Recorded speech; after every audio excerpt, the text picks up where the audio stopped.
I haven't said anything about the renovation and the restoration of all creation besides the human body. What about the earth and the transformation of earth and the redemption and salvation of the earth?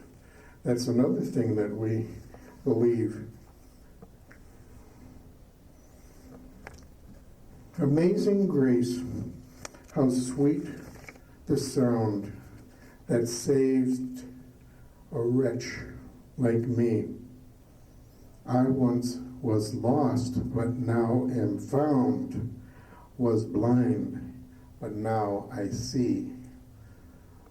There's another verse which talks not only about, are you saved? The last verse, when we've been here 10,000 years, bright shining as the sun, we've no less days to sing God's praise than when we've first begun. Thanks a lot.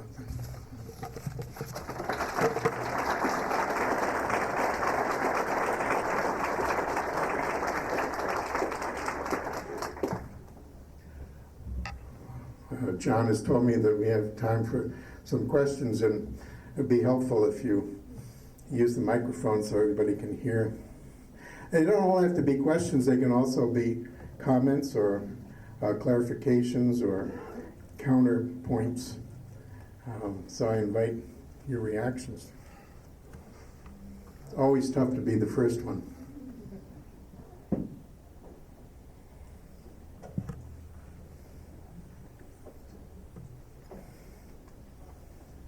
I understand that some are going to be walking out at 9 o'clock. This is not an ideological walkout, I take it, but it's just that there are other demands at 9 o'clock that call.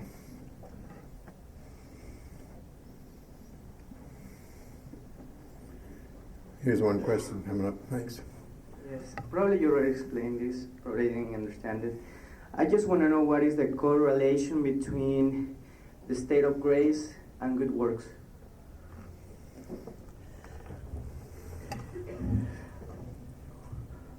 The reason that we are saved, and we're saved by Jesus Christ and by his life, death, and message, is that the grace achieved by Christ and shared with us through the Holy Spirit transforms us. And it begins a process of gradual divinization even. And because the power of grace is at work in us, we are enabled to share and to witness to that by the fact that we praise God, we worship God. This is the power of the Spirit working within us and using our bodies as instruments to express the fact that we are justified. And Catholics have not always been very good at explaining this. They use a language where they say, well, we merit more grace by all the good things we do, or we perform these good works. This obviously made the Reformation leaders very nervous because it points the fact that it's the individual human being that's important rather than the power of grace. So if you're confused at all, it may well be that Catholics have not been very good at trying to explain that relationship. But I would say that the witness of a life of faith that you see in mothers and fathers and young people and old people is a shining forth of divine grace. And when someone says, are you saved? I would probably answer that the way St. Paul did.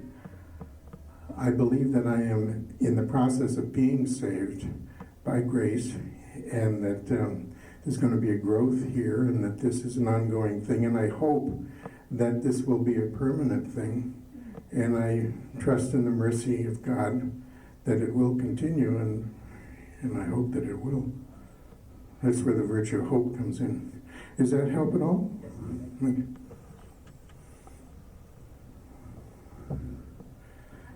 That's a very basic question that's asked a lot. Have you ever heard of Pelagius? He was a monk probably from Ireland, and he went to Rome in the 4th, 5th century. When he got there, he was shocked. Is this the way they live Christianity here? He said, this place needs a good reformation. And he said, if Christians would only make more of an effort to lead a good life, just by trying harder, things would improve. And Pelagius eventually developed a nice heresy, which is that we are good and that we achieve good works because of our own efforts. And that's not true. It's because of the grace of God poured out in our hearts that we're able to do that, and we cooperate with that grace. But that's, sometimes I'm called a semi-Pelagian, but I think I could live with that. But another question now. Yeah, I got a question on when does the Holy Spirit come upon a person that has never heard the gospel, that is searching in their own way, and what time does the Holy Spirit come on a person within the Catholic Church and the Catholic beliefs? Yeah. This is a kind of question that fascinates people, that you'd love to know at what moment it happens.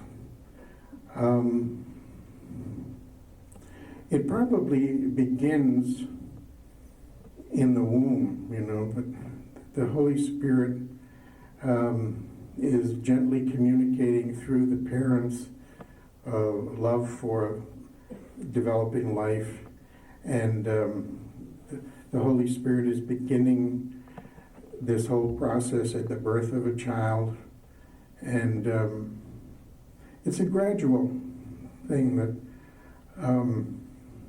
we know that we are made in the image and likeness of God, and we know that we have a destiny to live with God, and therefore we believe that at different times it happens in different ways to different people.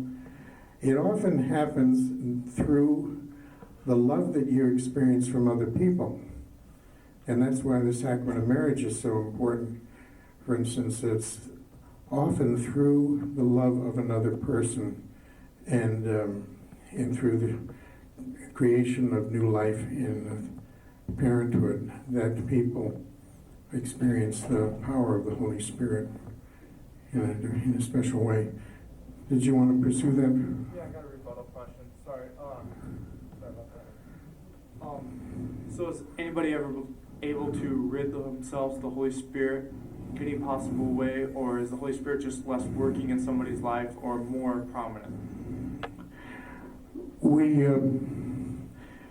It certainly is possible that sin, all the things that are said about sin and about temptation, about the need to be on our guard, watch and pray.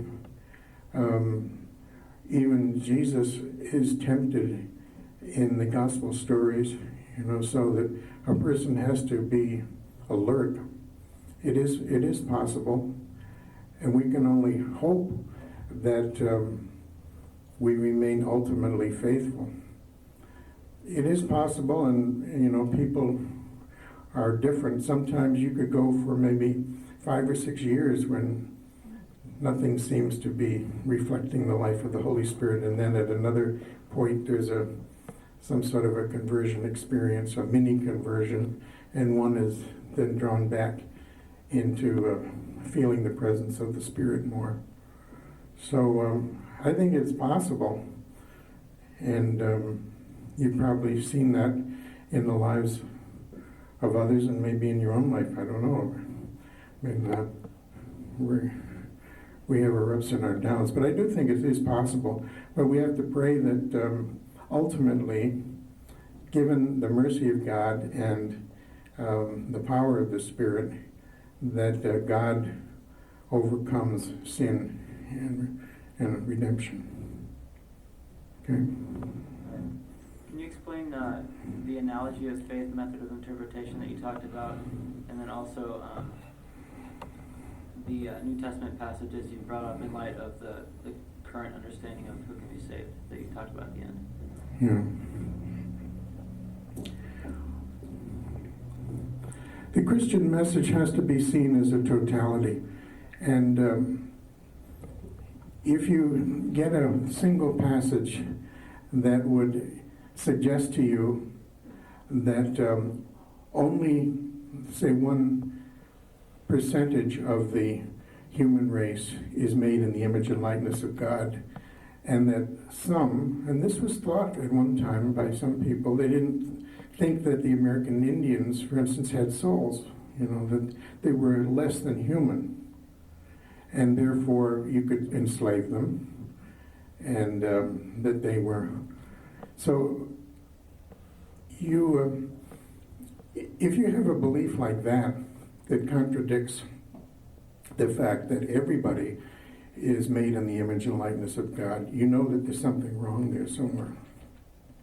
And by what you know from your belief in another aspect of the life of faith, you can correct that erroneous interpretation. Now, you need help for that. You need commentators, you need the witness of saintly people who have been gifted with special charisms from the Holy Spirit and others. But there are a number of things that need to be seen in the totality of the Christian message. And that's what I'm trying to argue there by the analogy of faith. I don't know if that's helpful or not. You had another question here? With your knowledge of Christianity and Catholicism, do you believe that a person who has never defined God in an organized religion sort of manner, or defined him through Jesus Christ, but has all his or her life strove to be moral and make the world a better place around that person, Mm-hmm. do you believe that person will not have a chance for salvation? Also compared to a person who has seen God through Jesus Christ, but yet is immoral obligation. Yeah. Right. So. I make a distinction between the church and the kingdom of God. I think that the church is a special instrument to help in the advancement of the kingdom of God, but that there are members of the kingdom of God who are not here and now members of the church. And it's possible to be a member of the church through baptism and confirmation and participation in the life of the church at one time, to be a church member but not really a member of the kingdom of God. And beware, it is possible, and I'm sure that it happens.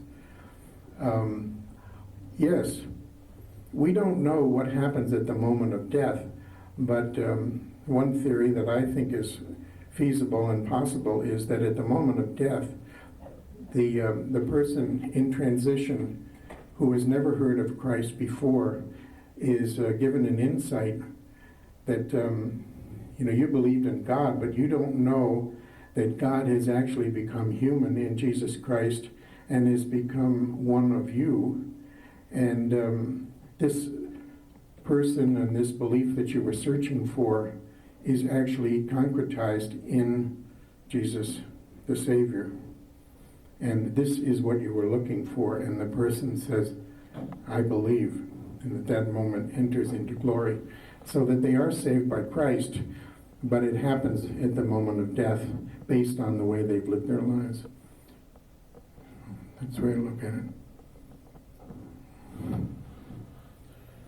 So, one more? No?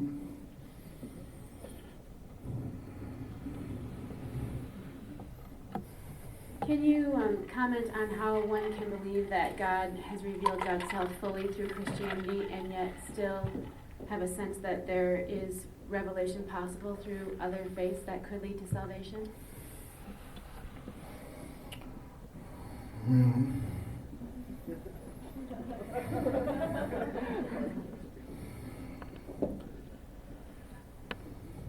I'm not sure that God has revealed everything. And there's still things that we don't know and we don't understand. Everything that's necessary for our salvation has been revealed to us, but I think there are going to be a lot of surprises. I hope so. There's more to this whole thing. For instance, this is just me. I'm not the Pope, or I'm not any official authority, but I firmly believe that there are other human-like creatures living on other planets, and these creatures are not human in the sense that they're not our cousins, and that they don't have a relationship to the incarnate Word, Jesus Christ, like we do. Because if God became incarnate in their planet with their people, it would be different. It would be another incarnation. So we might find out when we get there that we're one of maybe 500 planets and 500 incarnations of God and 500 Bibles and so forth. And that's one possibility. So given that, I think we have to be kind of cautious about saying, well, we've got the whole truth and we've got everything that's necessary for us right now.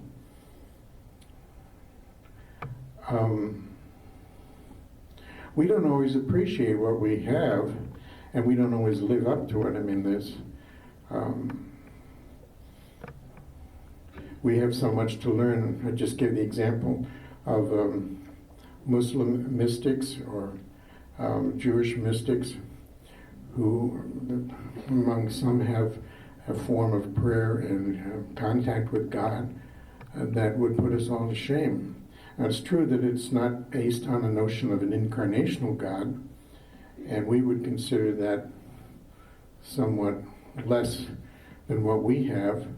But in terms of prayer, I mean, it could individually be much more holy and valuable than what we have. That's the way I see it. I'm sure there'll be a lot of surprises. Okay. Well, I think we've come to the end then, John. Thank you.